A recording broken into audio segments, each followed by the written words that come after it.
ঢালিউডের জনপ্রিয় চিত্রনায়িকা বিদ্যা সিনহা মিম আবারও ভক্তদের মুগ্ধ করলেন তার ঐতিহ্যবাহী বৈশাখী সাজে। ২০০৭ সালে লাক্স চ্যানেল আই সুপারস্টার প্রতিযোগিতায় বিজয়ী হয়ে যাত্রা শুরু করা এই তারকা সময়ের সঙ্গে নিজেকে আরও পরিণত করেছেন, আর এবার বাংলা নববর্ষে তার রূপ যেন নতুন মাত্রা ছুঁয়েছে। নতুন বছর উপলক্ষে নিজের সোশ্যাল মিডিয়ায় এক গুচ্ছ ছবি শেয়ার করেন মিম, যেখানে তিনি হাজির হয়েছেন একেবারে বাঙালিয়ানা লোকে।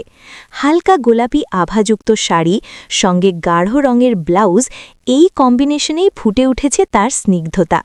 পাড়ে লাল আভা, হাতের রঙিন চুড়ি আর কপালে ছোট লাল টিপ যেন পুরো লুকটিকে করে তুলেছে আরও প্রাণবন্ত। খোলা চুল আর সোনালি গয়নার ছোঁয়ায় মিমকে লাগছিল একেবারে ঐতিহ্যের প্রতীক। ছবির সঙ্গে তিনি ক্যাপশনে লিখেছেন, শুভ নববর্ষ, নতুন বছর, নতুন স্বপ্ন, নতুন শুরু। এই বার্তাটি শুধু একটি শুভেচ্ছা নয়, বরং নতুন করে বাঁচার এক অনুপ্রেরণাও বটে। ছবিগুলো পোস্ট হওয়ার পরপরই নেটিজেনদের ভালোবাসায় ভরে ওঠে কমেন্ট বক্স।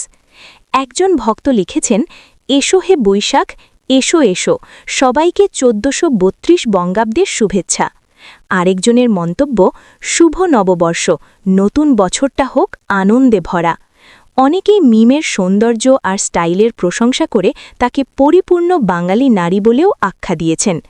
সব মিলিয়ে বাংলা নববর্ষে মিমের এই ফটোশ্যুট শুধু একটি সাধারণ পোস্ট নয়, এটি ছিল ঐতিহ্য, সৌন্দর্য আর নতুন শুরুর এক দারুণ মেলবন্ধন, যা ভক্তদের হৃদয়ে আলাদা জায়গা করে নিয়েছে।